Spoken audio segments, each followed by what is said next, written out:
This upgrade drained me down to just 500 energy points, but my size expanded again and I unlocked a brand new attack skill.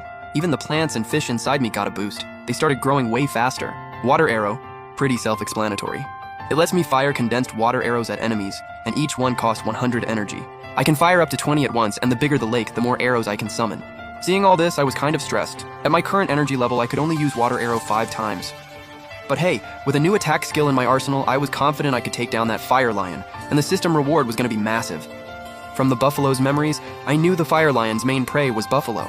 But after all the hunting it had been doing lately, barely any buffalo were coming to drink anymore. I had to figure out a way to gather enough buffalo.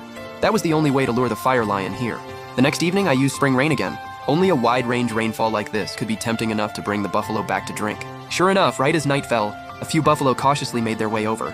They poked around the edge of the lake for a bit, and once they were sure nothing was off, they started drinking like crazy. At my current size, I could afford to spare a little water, but to lure in the fire lion, I held back and didn't move an inch. By day 3, more and more animals were gathering around the lake. There were even a few water birds splashing around, just goofing off. I was still waiting patiently. I needed to sell the illusion that this place was completely safe. Once every animal in the area was coming here to drink, the fire lion would have no choice but to hunt here too. And maybe because they'd been drinking the spirit-infused lake water, the animals nearby seemed sharper, more alive, like juicy, tender pieces of meat, just waiting for the fire lion to come take a bite. 2 whole days passed with no sign of the fire lion. Watching those buffalo just casually bathing in the lake without a care in the world, I was honestly about to snap. Finally, on day 4, I sensed the fire lion in the distance. It was here. I got so excited the surface of the lake started rippling. Watching the fire lion get closer and closer, I'll be honest, I was a little nervous.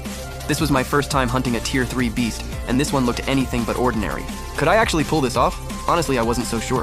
When the fire lion was still about 500 meters out, the animals by the lake finally panicked and bolted.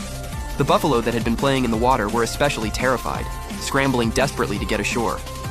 Meanwhile, I was controlling the current at the bottom of the lake, quietly creating an undertow to stop one buffalo from getting out.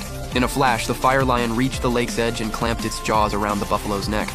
Blood immediately spread across a huge stretch of the water. The buffalo barely struggled before it went limp. Just as the fire lion was about to let go of the carcass, I activated Waterbind. 3 water ropes shot out of the lake and came straight for it. The fire lion flinched. It was smart, though.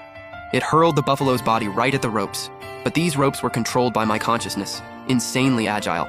They dodged the carcass and kept coiling toward the fire lion. The fire lion opened its massive jaws and launched a fireball, hitting one rope and vaporizing it instantly. But the other 2 ropes wrapped tight around its neck, and just like that, a tug of war began. This fire lion was no joke.